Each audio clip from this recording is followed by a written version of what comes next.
ఆముదాల వలస ఎమ్మెల్యే కోన రవికుమార్ ఆసక్తికరమైన వ్యాఖ్యలు చేశారు. ప్రజావంచన పాలన పోయి ప్రజా పాలన వచ్చిందన్నారు. ఎమ్మెల్యేగా ప్రమాణ స్వీకారం చేసి విశాఖ ఎయిర్పోర్టుకు చేరుకున్న రవికుమార్కు ఉత్తరాంధ్ర టీడీపీ శ్రేణులు ఘన స్వాగతం పలికారు.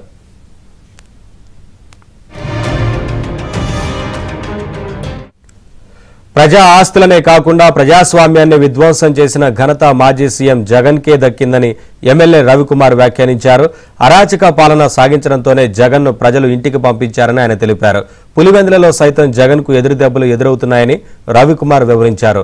ప్రజా సమస్యలపై అవిశ్రాంత పోరాటం సాగిస్తానని కోన రవికుమార్ హామీ ఇచ్చారు. ఈరోజు ఈ ప్రభుత్వం ప్రజల ఆకాంక్షలు నెరవేరుస్తాం.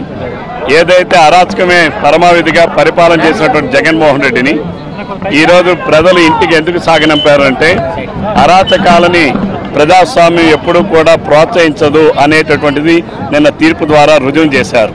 21వ తారీఖున ప్రమాణకం చేశాడు. శాసనసభ సాంప్రదాయాలను కాపాడుతానని ఒక శాసనసభ్యుడిగా మరుసటి రోజే దానికి తిలోదకాలు ఇచ్చి కనీసం సాంప్రదాయబద్ధంగా వచ్చినటువంటి స్పీకర్ ఎన్నిక స్పీకర్ని తీసుకొని తోడ్కొని వెళ్ళి అధికార పక్షం ప్రతిపక్షం అన్ని పక్షాల నాయకులు కూడా తోడ్కొని వెళ్ళి ఆయన కుర్చీ మీద కూర్చోబెట్టాల్సిన ఒక సాంప్రదాయాన్ని కూడా తిలోదకాలు ఇచ్చినటువంటి జగన్మోహన్ రెడ్డి తప్పనిసరిగా ప్రభుత్వం బాధ్యతాయుతంగా పనిచేస్తాం, బొమ్ము చేయకుండా వాళ్ళు ఇచ్చినటువంటి లక్ష్యాలని నెరవేర్చే విధంగా పనిచేస్తామని చెప్పి తెలియజేస్తా ఉన్నాను.